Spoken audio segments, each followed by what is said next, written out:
Hello and welcome to Accent Excellence. I'm Chuck Lionberger, and coming up on this month's show, we're going to tell you about the Junior Achievement Program that is taking place here at Clearbrook Elementary, as well as many other schools all across Roanoke County, and how students are learning about the differences between wants and needs, and already starting to think about jobs and careers.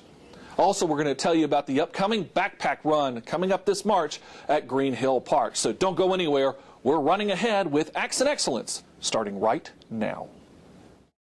This is who I am. I can't do it alone. I'm a good person, and the truth is, I break the law. I ignore what my parents taught me, and I thought everything they said was a joke. No longer can it be said that I am my own person. I'll tell you one thing for sure. I've become a slave to the drinking crowd. I refuse to accept that I can be confident in myself and be popular without beer or drugs. A person like me can easily be forgotten. But wait, what if that's all wrong? What if I don't have to be forgotten? A person like me can easily be popular without beer or drugs. I can be confident in myself, and I refuse to accept that I've become a slave to the drinking crowd. I'll tell you one thing for sure. I am my own person. No longer can it be said that I thought everything they said was a joke. I ignore what my parents taught me and I break the law. The truth is, I'm a good person. I can't do it alone. This is who I am.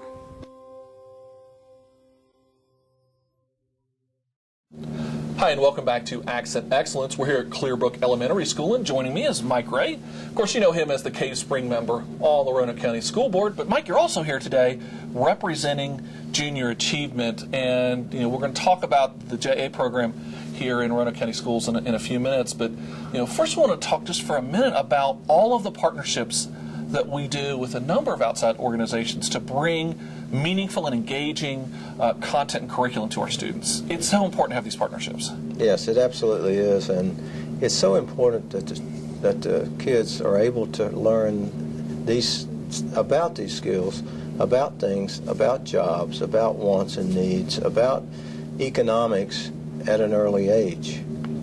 And we partner with a lot of different organizations, including Junior Achievement, as well as Prevention Council and many other groups, to bring curriculum and to bring content to our students, and it kind of brings it out the real world into the classroom. Exactly, and we know that it's a tight crunch with SOLs and all the testing, but this actually provides a valuable lesson for 30 minutes a session and 5 sessions, and the kids get a lot out of it.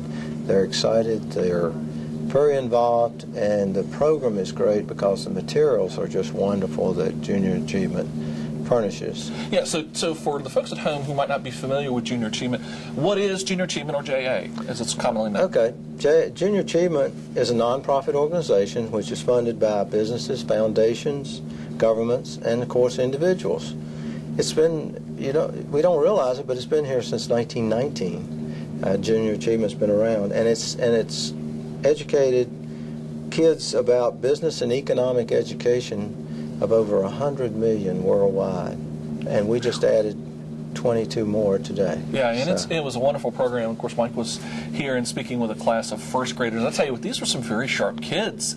Yes. And talking about the idea of something very basic, a want versus a need. Correct, and as you saw, I had been there and started out with the program of our families and what they can do to help their families in the neighborhood, and from taking out the trash, helping the elderly, helping meeting at the school buses and everything that about your family, and it draws them in, and then it talks about their wants and needs, and they all just in one session. You saw today how they remembered everything about the wants and needs, and distinguished between the wants and needs, and explains the economic process of your needs are supplied first. You've got to have shelter, you've got to have food, you've got, these are the basics in shelter and needs, and you have these are things that you have to have. And that's where your money goes first. And they're realizing that what's left over can be the wants. And we have gone through several things with the wants. And they understand the difference of the needs and wants, and how it relates to their family and how it relates to the process of jobs, making money, getting the wants and needs, and it's just a valuable lesson. You know, it's all part of, and again, the whole reason that we, the school system, are here, the reason that teachers are here, is to help our students be prepared for life beyond education. And so to start at this young age, helping students understand the difference between wants and needs and what their role is in meeting wants and needs. Absolutely. I think that is so important that they get it at this age, so that they understand when they do that it takes a whole unit of a family or a unit of the group of their relatives or whomever that to work together in various jobs around the house,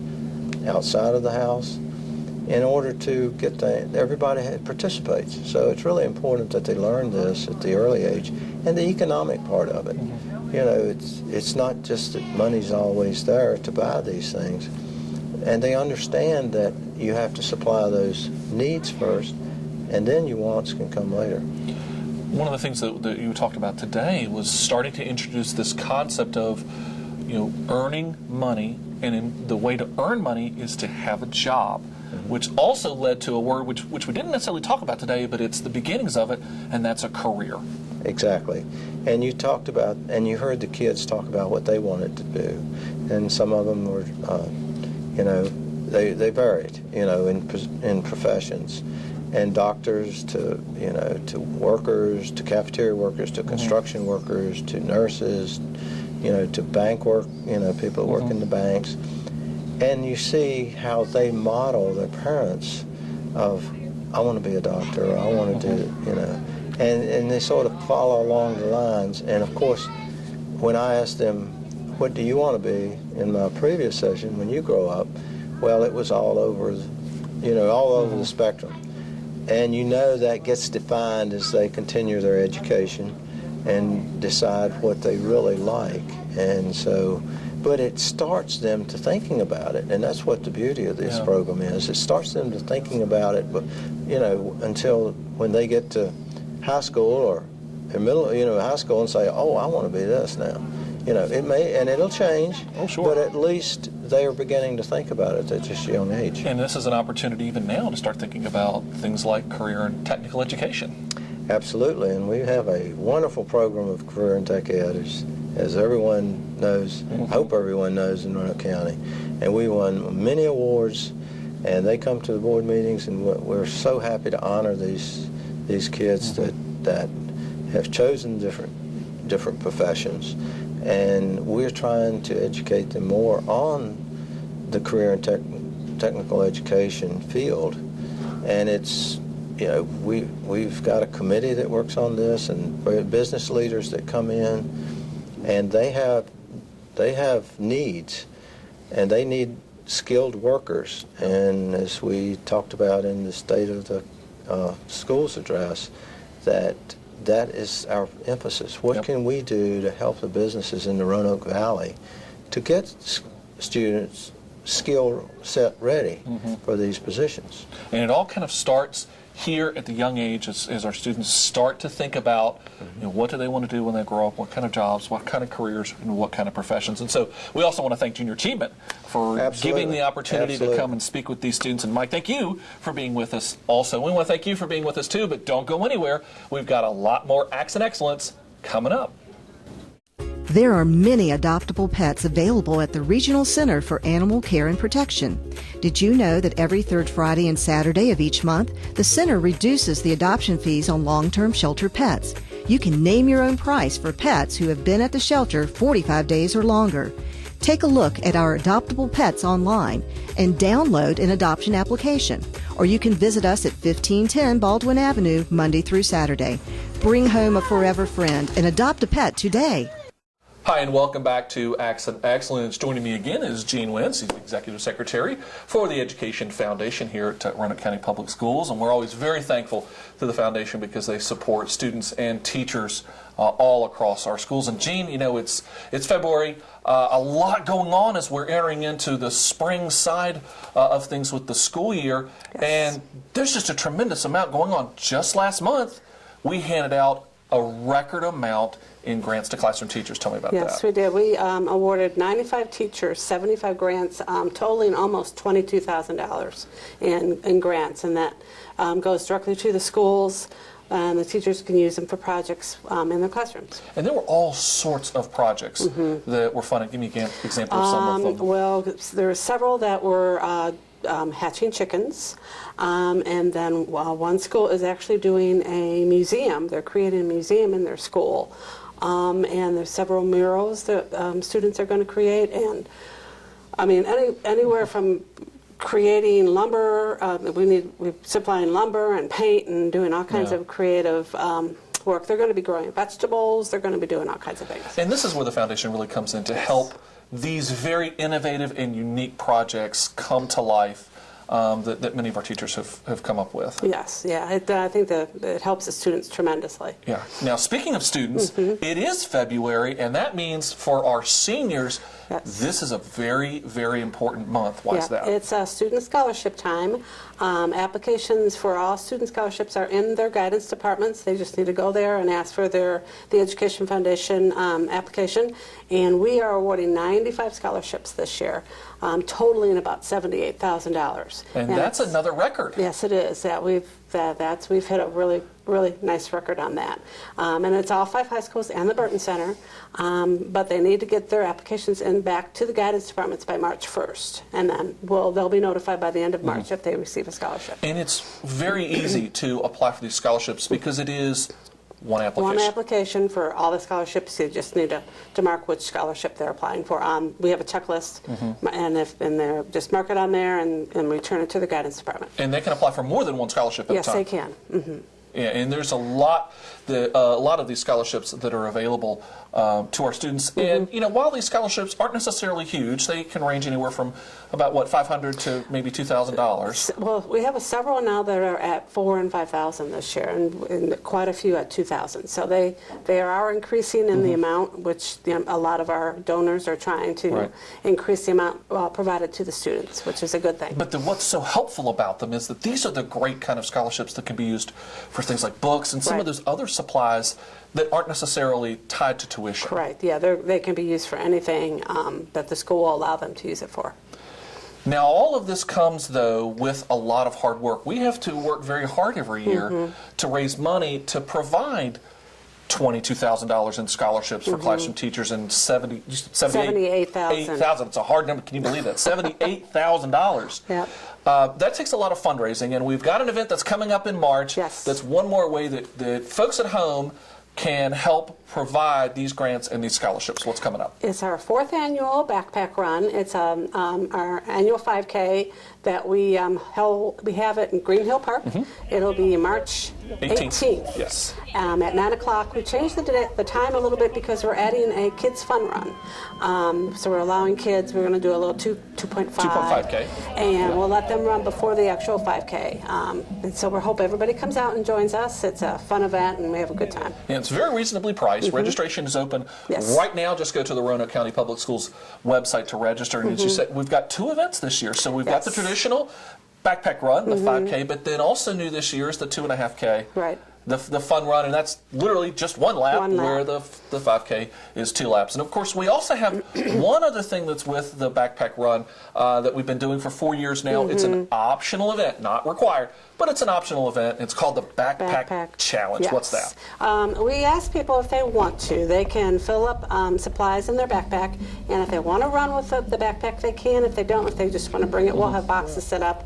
They can donate school supplies for our kids for next fall. Yeah, so fill that backpack, go out and go get a new backpack, fill it with school supplies, and wear it during the 5K. And by the way, that 5K is a run or walk. That's so correct. It doesn't necessarily have to be a run. It will be a timed event, but you can run or walk. And this is another great opportunity for folks to come out, not only participate and be healthy, and by the way, for those of you who are in training right now for the Blue Ridge Marathon, hey, this is a great training event for you. Yes, but this is one more way to help support students and teachers in Roanoke County. Exactly. All the funds go to our student scholarships and our teacher grants. It's a lot of fun. It is the 2017 Backpack Run. It is coming up March the 18th at Green Hill Park. Starting at 9 o'clock, we're going an hour later. Let the sun come up, get a little bit more light. We heard that feedback. A little warmer. Yeah, a little bit warmer. We heard a little feedback from the last couple of years, so we decided to move it back by 1 hour. And we want to thank everybody who has provided all of the support to our students and teachers throughout the year, through the golf tournament, through donations. And folks can just donate if they want to donate money. How can they do that? They can actually go to our website. They can go either through Roanoke County Schools or go directly to the Education Foundation's website, which is supportroanokecountyed.com. .org. And they can there's a little just donate button there. And then also, too, we're going to have another event. We're actually joining the Roanoke Valley. Yes. They're having a Roanoke Valley Gives event. It's an online community event. Any kind of nonprofit organization can join this, and they can go on that website and donate there. It's a one-day event. It's on March 15th. And so we will be participating in the Just Gives event. Yes. So if you're looking for a great opportunity to make a donation and support the Education Foundation, you can do so during the annual Just Give event. That's also coming up in March. So, Jean, there's so much going on. So much going and on. a whole lot more to come. So we hope to see you at the Backpack Run on March the 18th. Again, Jean, thanks so much for being with us. But folks, stay right there. More Accent Excellence. It's coming up.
Hi, and welcome back to Accent Excellence. Joining me is Nancy Hance. She's the Executive Director of the Prevention Council of Roanoke County, and Tasha Steele. She's Coordinator of Counseling Services here at Roanoke County Public Schools. And Nancy and Tasha, we're here to actually kind of talk about a very serious subject.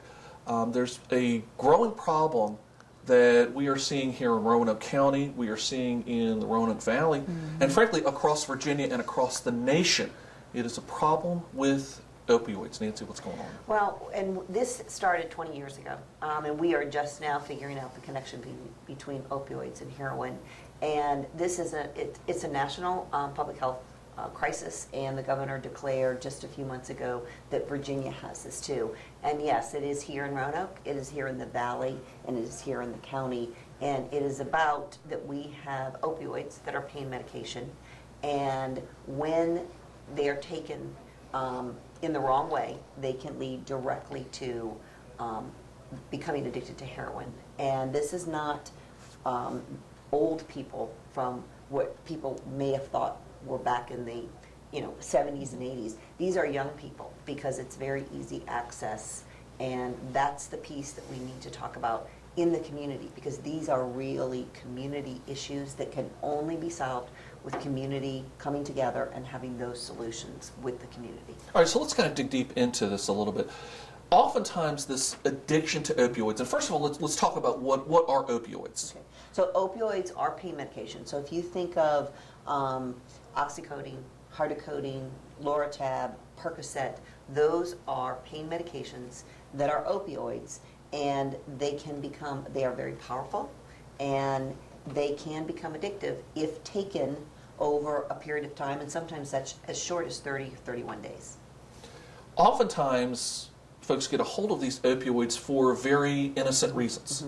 So we have, let's just say that there's an ACL tear, that you've broken something or you've had a tooth extracted. Those are very easy ways to get pain medication. So it is about pain medication, and that Oxycontin was supposed to be the miracle drug back in 1997. Well, we have now had to learn over time, losing many people and losing young adults, that this is tied directly to heroin. Once you become addicted to opioids and the access becomes harder, heroin is very easy to get on the street. Tasha, the schools have been partnering with the Prevention Council for well over a decade on a number of various risk factors. Folks at home remember and have often heard us talking about the YRBS, or the Youth Risk Behavior Survey, and the numbers are showing that this particular problem is starting to grow, and it's time to come together as a community to find solutions. Absolutely. We are so excited to partner with Prevention Council as well as many other community agents and law enforcement to bring awareness to our families in Roanoke County. So coming up this month, we're holding a series of community meetings. In fact, we'll put the list of times and dates there on the screen for you. So what's going to take place at these community meetings? So at the community meetings, we're going to have law enforcement there. We'll have a judge there, Judge Ballou.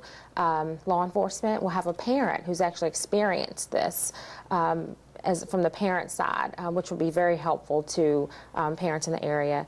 We will also have young adults who have who've been through addiction and treatment, and they're going to talk to us about what their experiences have been. Just a real life dialogue about what's really taken place in the world of opioids. And we're also going to have some community resources for families if they are experiencing things. Just the resource, there's always a stigma there with addiction and drug use, but we want to just break down those walls and let people know where the help lies in the community. What do you think is the goal coming out of these? Obviously, we want parents and students to attend these community meetings. What's the goal? What do you hope that folks come away with? The number one goal, I would say, is prevention. Just to let people know what can happen and what path they can go down if they choose this route. So I would say prevention. I would also say awareness in terms of letting parents know what some of the signs and symptoms are, so that if they recognize any of this, they can get help for their children. Nancy, there are a lot of resources available in the community, not only to help those who are struggling with addiction, but also resources to help parents keep addiction from happening to begin with. Absolutely. And that's what we as a collaborative partner offer to parents. And this is not just for people age 18 and over. This is truly because we know that access to pain medication or just to the medicine cabinet starts very young. And so we are reaching out to all grade levels, parents of all grade levels, and we are reaching out to every community member because this also affects grandparents, businesses. So the entire community really does need to come together on this because we do have a crisis. We can turn these numbers around. We've seen how we've done this before in a very collaborative way, and the fact that we're really going to be in all parts of the county is going to truly be able to really find some community solutions, and we do have resources that we can then give out. And as Tasha said, we have to really change the stigma and change the issues around addiction because this is not a moral failing. This is truly a brain disease that we really need to help people understand what happens. And so there's several community meetings that are taking place in February, also in March. In fact, we'll put that list back up again here. Starting off at Hidden Valley High School on Monday, February the 20th. Then at Cave Spring High School the following day on February 21st. Over to Northside High School on Monday, February the 27th. And then at Glenver High School on Tuesday, February the 28th. And we wrap it all up at Williamburg High School on Thursday, March 2nd. Tasha, we want to stress that anybody can come to any one of these meetings. We're holding them at the various schools, but it's not necessarily just for that school community. Absolutely, correct. We're holding them at various schools, but it's not a school issue, it's a community issue. So again, everyone is invited. Churches, come on out, join us. Business owners in the community, neighbors and friends, come out and join us because this is a community issue and we want to address it community-wide. Absolutely. All these meetings are starting at 7 o'clock, so we strongly encourage you to come on out and learn more about this public health crisis that is facing our community. Nancy and Tasha, thank you so much for being with us. We'll be at the community meetings, and we want to see you at one or more of these community meetings. But we also want to see you with more Accent Excellence coming up next. If you would like to adopt a pet, did you know that you can also go to the RCACP website and their Facebook page to look at pets for adoption? It's easy to do. Simply go to their website at rcacp.org or visit their Facebook page. Both sites include information and pictures of animals waiting to be adopted. Help make a difference in the life of a pet today. Adopt from the Regional Center for Animal Care and Protection.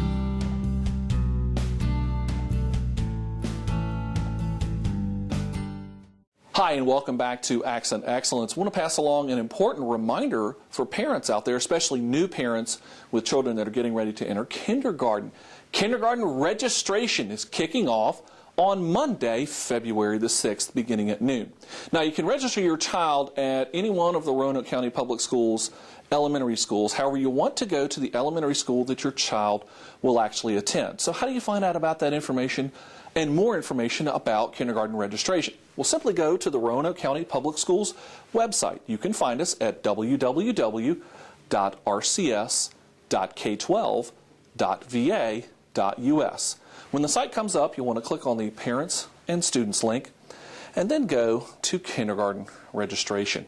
Here, this page has lots of information about things that you need to bring and also that parents need to bring for kindergarten registration, especially important documents such as the child's birth certificate, Social Security card, current immunization record, and documents that provide proof of residency in Roanoke County. What sort of documents? A mortgage, pending contract, copy of a lease, these type of things. However, it's important to note that something like a driver's license or a vehicle registration form does not serve as proof of residency. You need to make sure that you're bringing the appropriate documents when registering your child for kindergarten.